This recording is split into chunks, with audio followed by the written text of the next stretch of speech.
നമസ്കാരം. വെള്ളിയാഴ്ച പാലക്കാട് മല്ലേപ്പള്ളി UP സ്കൂളിൽ ക്രിസ്തുമസ് ആഘോഷത്തിനിടെ VHP പ്രവർത്തകർ അങ്ങോട്ടേക്ക് ഇടിച്ചു കയറി ചെന്ന് ആ ആഘോഷം തടയുന്ന ഒരു സാഹചര്യം ഉണ്ടായതൊക്കെ നമ്മൾ കേട്ടതാണ്. അങ്ങനെ ക്രിസ്തുമസ് ആഘോഷം നടത്തിയതിന്റെ പേരിൽ അധ്യാപകരെ വിദ്യാർത്ഥികളുടെ മുമ്പിൽ വെച്ച് അസഭ്യം പറഞ്ഞ് ഭീഷണിപ്പെടുത്തുന്ന കാഴ്ച കേരളം ഞെട്ടലോടെയാണ് കണ്ടത്. ആരൊക്കെയാണ് അങ്ങോട്ടേക്ക് ചെന്നത്? VHPയുടെ പ്രധാനപ്പെട്ട നേതാക്കളാണ്, ജില്ലാ സെക്രട്ടറി അടക്കമുള്ള ആളുകളാണ് അങ്ങോട്ടേക്ക് ചെന്നത്. എന്നിട്ട് വിദ്യാർത്ഥികളുടെയും ഈ പറയുന്ന അധ്യാപകരുടെയും ഒക്കെ വസ്ത്രത്തെ ചൊല്ലി എന്തൊക്കെ രീതിയിലുള്ള ഒരു വർഗീയതയാണ് അവർ പറഞ്ഞതെന്ന് ഞാൻ പറയേണ്ട കാര്യമില്ല. അങ്ങനെ അവസാനം ചിറ്റൂർ പോലീസ്, പിണറായി വിജയന്റെ പോലീസ് ഈ VHPയുടെ ജില്ലാ സെക്രട്ടറി ആയിട്ടുള്ള അനിൽകുമാറിനെയും ജില്ലാ നേതാവ് സുശാസനെയും അതുപോലെ തന്നെ പഞ്ചായത്ത് കമ്മിറ്റി പ്രസിഡന്റ് ആയിട്ടുള്ള വേലായുധനെയും പിടിച്ചകത്തിട്ടു. ജാമ്യമില്ലാ വകുപ്പാണ് ഇവർക്കെതിരെ ചുമത്തിയിരിക്കുന്നത്.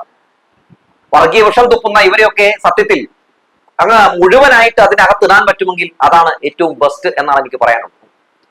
എന്നിട്ട് എന്തൊക്കെ രീതിയിലുള്ള ഗീർവാണമാണ് BJP അടിക്കുന്നത്. ഈ VHPയുടെ അറസ്റ്റിലായ ആളുകളൊക്കെ BJPക്കാർ കൂടിയാണ് എന്നതാണ് എടുത്തു പറയേണ്ടത്. പാലക്കാട് ഉപതെരഞ്ഞെടുപ്പുമായി ബന്ധപ്പെട്ട തെരഞ്ഞെടുപ്പ് ചുമതല ഉണ്ടായിരുന്ന ആളുകൾ കൂടിയാണ്. എന്നിട്ട് BJP പറയും ഞങ്ങൾ ക്രൈസ്തവർക്കൊപ്പമാണ്, ഞങ്ങൾ ക്രൈസ്തവരുടെ എല്ലാ രീതിയിലുള്ള ആഘോഷങ്ങളിലും പങ്കെടുത്തുകൊണ്ട് അവർക്കൊപ്പം നടക്കുന്ന ആളുകളാണ് എന്നൊക്കെ പറയും. എന്നിട്ട് അവർക്കൊപ്പമാണെന്ന് കാണിക്കാൻ ക്രൈസ്തവ ഭവനങ്ങളിൽ ചെല്ലുക, അവരുമായി സെൽഫി എടുക്കുക, അരമനകൾ കയറി ഇറങ്ങുക, മലയാറ്റൂർ മല ഓടി കയറി ഇറങ്ങുക, സെൽഫി എടുക്കുക, വീണ്ടും അപ്ലോഡ് ചെയ്യുക. ഇതൊക്കെയാണ് ചെയ്തുകൊണ്ടിരിക്കുന്നത്. ഈ VHP അടക്കമുള്ള സംഘടനകൾ എന്താണ് കേരളത്തിന് പുറത്ത് ചെയ്തുകൊണ്ടിരിക്കുന്നത്? അതായത് ആരാധനാലയങ്ങൾ, ക്രൈസ്തവ ആരാധനാലയങ്ങൾ തല്ലി തകർക്കുക, ക്രിസ്തുമസിന് ഈ പറയുന്നത് പോലെ സ്റ്റാർ തൂക്കാനായിട്ട് ചെല്ലുമ്പോൾ അത് തൂക്കാൻ പറ്റില്ല എന്ന് പറയുക, അതായത് ക്രിസ്തുമസ് ആഘോഷിക്കണ്ട എന്ന് ആഹ്വാനം ചെയ്യുക, പള്ളികളുടെ കുരിശിന് മേളിൽ ഇവരുടെ കൊടി നാട്ടുക, വൈദികരെ ആക്രമിക്കുക, അങ്ങനെ പറഞ്ഞ് ക്രൈസ്തവരെ ഏതൊക്കെ രീതിയിൽ ആക്രമിക്കാൻ കഴിയുമോ ആ രീതിയിലൊക്കെ വേട്ടയാടിക്കൊണ്ടിരിക്കുകയാണ് BJP. BJPയുടെ ഈ ഒരു വേട്ടയാടൽ സഹിക്കാൻ കഴിയാതെ ആയപ്പോഴാണല്ലോ നമുക്കറിയാമല്ലോ പല ആളുകളുമൊക്കെ അതിശക്തമായി BJPക്കെതിരെ, സംഘപരിവാറിനെതിരെ, VHPക്കെതിരെ, ബജ്രംഗ് ദളിനെതിരെയൊക്കെ രംഗത്തേക്ക് വരുന്ന കാഴ്ച നമ്മൾ കാണുന്ന സാഹചര്യം ഉണ്ടായത്. ഇപ്പൊ ഈ വിഷയത്തിൽ BJPയുടെ ക്രൈസ്തവ കപട സ്നേഹം പൊളിച്ചടക്കിക്കൊണ്ട് രംഗത്തേക്ക് വന്നിരിക്കുന്ന വേറെ ആരുമല്ല കേട്ടോ. BJPയിൽ തന്നെ നേരത്തെ ഉണ്ടായിരുന്ന BJPയുടെ എല്ലാമായിരുന്ന സന്ദീപ് വാര്യർ, മുൻ BJP നേതാവ് രംഗത്ത് വന്നിട്ടുണ്ട്. ഈ ക്രൈസ്തവരോട് നമ്മുടെ BJPക്കുള്ള സ്നേഹം അത് എത്രത്തോളമാണെന്നും ഒപ്പം ഈ ക്രൈസ്തവരുടെ വിഷയത്തിൽ BJP ഏതൊക്കെ രീതിയിലാണ് ഭിന്നിപ്പിന്റെ രാഷ്ട്രീയം കളിക്കുന്നതെന്നും ഒക്കെ വളരെ വ്യക്തമായി തന്നെ മുൻ BJP നേതാവ് കൂടിയായ സന്ദീപ് വാര്യർ പറയുന്നുണ്ട്. K സുരേന്ദ്രനെയും V മുരളീധരനെയും ഒക്കെ അങ്ങ് വലിച്ചൊട്ടിച്ചിട്ടുണ്ട്. ഈ വിഷയവുമായി ബന്ധപ്പെട്ട് എന്തായാലും സന്ദീപ് വാര്യർ നടത്തുന്ന പ്രതികരണം നമുക്കൊന്ന് കാണാം. പ്രത്യേകിച്ച് സന്ദീപ് വാര്യർ ഇങ്ങനെയൊക്കെ പറയുന്നത് കേൾക്കുമ്പോൾ, ആ വാ തുറന്നതാ ഇങ്ങനെയൊക്കെ സംസാരിക്കുന്നത് കേൾക്കുമ്പോൾ നമുക്കൊക്കെ കേൾക്കാൻ ഒരു പ്രത്യേക സുഖമാണ്. കാരണം കുറച്ച് നാളുകൾക്ക് മുമ്പ് പല രീതിയിലുള്ള വർഗീയ പരാമർശങ്ങളൊക്കെ നടത്തി BJPയുടെ ഒരു വലിയ മുതൽക്കൂട്ടായിരുന്നല്ലോ അങ്ങനെ ഒരു വ്യക്തി ഇപ്പോൾ ഇങ്ങനെ ഇത്തരത്തിൽ ഈ അവരുടെ ആ പാളയത്തിൽ നടന്നുകൊണ്ടിരുന്ന അല്ലെങ്കിൽ ആ പാളയത്തിൽ നടക്കുന്ന വിഷയങ്ങളെ കുറിച്ചൊക്കെ പൊതുജനങ്ങളോട് പറയുന്നത് കേൾക്കുമ്പോൾ ഒരു പ്രത്യേക സുഖമുണ്ട് സന്ദീപ്. എന്തായാലും സന്ദീപ് വാര്യരുടെ പ്രതികരണം നമുക്കൊന്ന് കേൾക്കാം. വല്ലാത്ത ക്രൈസ്തവ സ്നേഹം അഭിനയിച്ചുകൊണ്ട് ക്രൈസ്തവ ഭവനങ്ങളിലേക്ക് കേക്കുമായി കടന്നു പോവുകയും എന്നാൽ മറുവശത്ത് ക്രൈസ്തവരെ ആക്രമിക്കാനും അവരുടെ വിശ്വാസങ്ങളെ ആക്ഷേപിക്കാനും അധിക്ഷേപിക്കാനും ആ പൂരം കലക്കിയതിന് പുറകിൽ പ്രവർത്തിച്ചിട്ടുള്ള ആളുകൾ സർക്കാരിരിക്കുന്നവർ കൂടിയല്ലേ. ക്രിസ്മസ് കരോൾ നടത്തിക്കൊണ്ടിരിക്കുന്ന സമയത്ത് സംഘപരിവാർ പ്രവർത്തകർ നടത്തിയിട്ടുള്ള അതിക്രമം അതിന്ന് വ്യാപകമായി ചർച്ച ചെയ്തുകൊണ്ടിരിക്കുകയാണ്. ഈ അക്രമത്തിന് പിന്നിൽ പ്രവർത്തിച്ച ആളുകളെ പോലീസ് അറസ്റ്റ് ചെയ്തിട്ടുണ്ട്. അത് വിശ്വ ഹിന്ദു പരിഷത്തിന്റെ ജില്ലാ ഭാരവാഹിയും ബജ്രംഗ് ദളിന്റെ ജില്ലാ ഭാരവാഹിയും ഒക്കെ ഉൾപ്പെടുന്നു എന്നാണ് മനസ്സിലാക്കുന്നത്. വാസ്തവത്തിൽ ഇത്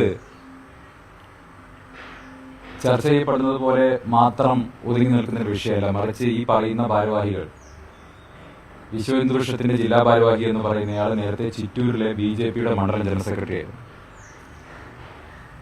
ബജ്രംഗ് ദളിന്റെ ഭാരവാഹി എന്ന് പറയുന്ന ആള് അവിടുത്തെ പഞ്ചായത്തിന്റെ OBC മോർച്ചയുടെ പഞ്ചായത്ത് കമ്മിറ്റി പ്രസിഡന്റായിരുന്നു. അപ്പോൾ BJPയുടെ ഭാരവാഹികളായിരുന്ന BJPയുടെ സജീവ പ്രവർത്തകരായ ആളുകൾ തന്നെയാണ് ഈ അക്രമത്തിന് മേൽ പ്രവർത്തിച്ചിട്ടുള്ളത്. മാത്രമല്ല ഈ രണ്ടുപേരും കഴിഞ്ഞ പാലക്കാട് നിയമസഭാ ഉപതെരഞ്ഞെടുപ്പിൽ അവിടുത്തെ BJP സ്ഥാനാർത്ഥി C. കൃഷ്ണകുമാറിന് വേണ്ടി പ്രവർത്തിച്ചിട്ടുള്ള ആളുകളാണ്. അവർക്ക് അവിടെ സാമുദായിക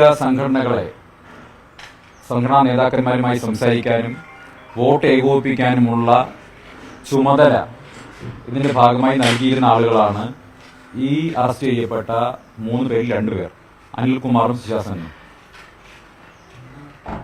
ഈ വെള്ളിയാഴ്ച ഈ അതിക്രമം നടന്നതിന് ശേഷം BJPയുടെ സംസ്ഥാന നേതൃത്വം തന്നെ ഈ കേസ് അട്ടിമറിക്കാൻ വേണ്ടി പോലീസുമായി നിരന്തരം ബന്ധപ്പെട്ടിട്ടുണ്ട്. യുവമോർച്ചയുടെ ജില്ലാ നേതാക്കന്മാർ മുഖേന ചിറ്റൂരിലെ പോലീസുമായി ബന്ധപ്പെട്ട് ഈ കേസ് അട്ടിമറിക്കാൻ വേണ്ടിയുള്ള ബോധപൂർവമായ പരിശ്രമം BJPയുടെ സംസ്ഥാന നേതൃത്വം നടത്തിയിട്ടുണ്ട്.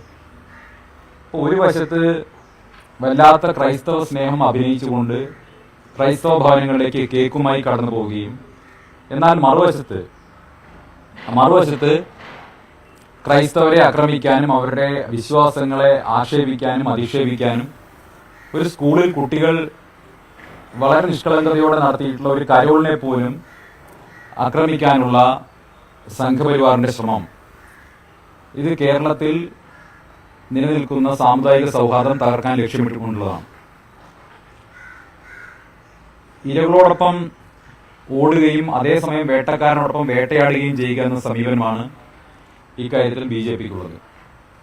ഈ നിമിഷം വരെ BJPയുടെ സംസ്ഥാന പ്രസിഡന്റ് ഈ അതിക്രമത്തെ തള്ളി പറഞ്ഞിട്ടില്ല.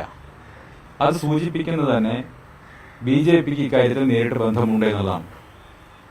ഈ ആക്രമിച്ച ആക്രമണത്തിന് നേതൃത്വം നൽകിയ പ്രതികളിൽ 2 പേരും BJPയുടെ മുൻ ഭാരവാഹികളും സജീവ പ്രവർത്തകരുമാണ്. 3-ൽ 2 പേരും. അതുകൊണ്ട് തന്നെ ഈ കേസ് അട്ടിമറിക്കാൻ വേണ്ടിയുള്ള ശ്രമം BJPയുടെ നേതൃത്വം നടത്തിയിട്ടുണ്ട്. ഇവർ ഈ തെരഞ്ഞെടുപ്പുമായി ബന്ധപ്പെട്ട ചുമതലകൾ ഉണ്ടായിരുന്ന ആളുകളാണ്. പാലക്കാട്ടെ സ്ഥാനാർത്ഥി C. കൃഷ്ണകുമാറുമായി വളരെ അടുപ്പമുള്ള ആളുകളാണ് ഈ ഇപ്പോൾ അറസ്റ്റ് ചെയ്യപ്പെട്ടിട്ടുള്ള 2 പേരും. കേരളത്തിൽ ക്രൈസ്തവ വിഭാഗത്തിന്റെ വോട്ട് തട്ടാൻ വേണ്ടി സാമുദായിക സൗഹാർദ്ദം അട്ടിമറിക്കാൻ വേണ്ടി ഏറെക്കാലമായി BJP ശ്രമം നടത്തി വരികയാണ്. ക്രൈസ്തവ സഹോദരങ്ങൾക്കിടയിൽ മറ്റ് ഇതര സമുദായങ്ങളുമായി ഭിന്നിപ്പുണ്ടാക്കാൻ വേണ്ടിയുള്ള ബോധപൂർവമായിട്ടുള്ള നുണപ്രചരണങ്ങൾ നടത്തുന്നുണ്ട്. പക്ഷെ അതേ സമയത്ത് തന്നെ ഒരു വശത്ത് കൂടി ക്രൈസ്തവ വിശ്വാസങ്ങൾക്കെതിരായിട്ടുള്ള നിലപാടുകൾ സ്വീകരിക്കുന്നു. ഞാൻ നേരത്തെയും പറഞ്ഞിരുന്നു, ക്രിസ്മസ് നക്ഷത്രം തൂക്കുന്നത് സംബന്ധിച്ച് അത് തൂക്കാൻ പാടില്ല, ഹിന്ദു ഭവനങ്ങളിൽ ക്രിസ്മസ് നക്ഷത്രം തൂക്കാൻ പാടില്ല, മകര നക്ഷത്രമാണ് തൂക്കേണ്ടത് എന്ന് പറഞ്ഞൊരു ക്യാമ്പയിൻ, ആ ക്യാമ്പയിന് നേതൃത്വം കൊടുക്കുന്നത് ശ്രീ V. മുരളീധരനുമായി അടുത്ത ബന്ധമുള്ള V. മുരളീധരന്റെ സാമൂഹ്യ മാധ്യമ ഇടപെടലുകളിൽ നിർണായകമായിട്ടുള്ള സ്വാധീനം ചെലുത്തുന്ന ഒരു വനിതയാണ് ആ പ്രചരണത്തിന് പുറകിലുള്ളത്. അവർ BJPയുടെ സംസ്ഥാന പ്രസിഡന്റുമായും വളരെ അടുപ്പമുള്ളയാളാണ്. അവർ നേരിട്ടാണ് ഇക്കാര്യത്തിൽ ക്രിസ്മസ് നക്ഷത്രം തൂക്കാൻ പാടില്ല, മകര നക്ഷത്രമാണ് ഹിന്ദു ഭവനങ്ങൾ തൂക്കേണ്ടത് എന്ന രീതിയിലുള്ള പ്രചരണം നടത്തുന്നത്. ഇതിനെ ഒന്നും BJP നേതൃത്വം തള്ളി പറഞ്ഞിട്ടില്ല. അപ്പോൾ ഇവിടെ കേരളത്തിൽ നിലനിൽക്കുന്ന മത സാമുദായിക സൗഹാർദ്ദം തകർക്കാൻ വേണ്ടി ബോധപൂർവമായ പരിശ്രമം നടത്തുകയും അതേ സമയത്ത് ഒരു ധ്രുവീകരണം ഉണ്ടാക്കി അതിനിടയിലൂടെ വോട്ട് തട്ടാൻ വേണ്ടി സാധിക്കുമോ എന്നുള്ള പരീക്ഷണം കൂടി നടത്തുന്നുണ്ട്. പാലക്കാട്ട് നടന്നിട്ടുള്ളത് വാസ്തവത്തിൽ എന്താണോ BJP, വാസ്തവത്തിൽ എന്താണോ സംഘപരിവാർ, അതാണ് പുറത്തു വന്നിട്ടുള്ളത്.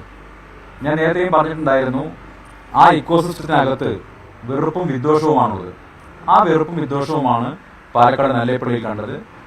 ക്രിസ്മസ് ആവുന്ന സമയത്ത് ക്രൈസ്തവ ഭവനങ്ങളിലേക്ക് കേക്ക് കൊണ്ട് പോവുകയും എന്നാൽ അതേ സമയത്ത് ക്രൈസ്തവർക്കെതിരായിട്ടുള്ള ആക്രമണങ്ങൾക്ക് മറുവശത്ത് കൂടി നേതൃത്വം കൊടുക്കുകയും ചെയ്യുന്നു. BJP നേതൃത്വം അറിഞ്ഞുകൊണ്ട് ആണ് അനിൽകുമാറും സുശാസനും BJPയുടെ ഭാരവാഹികളായിരുന്നു. അവരെ എങ്ങനെ തള്ളിപ്പറയാൻ സാധിക്കും? വിശ്വ ഹിന്ദു പരിഷത്ത് സംഘപരിവാറിന്റെ സംഘടനയല്ലേ. RSSന്റെ ഒരു പ്രചാരകൻ അതിന്റെ സംഘടനാ സെക്രട്ടറിയാണ്. ഈ നിമിഷം വരെ ഇവരാരും അതിനെ തള്ളി പറഞ്ഞിട്ടില്ല. മാത്രമല്ല, പ്രതികളെ രക്ഷിക്കാൻ വേണ്ടിയുള്ള ശ്രമം നടത്തി.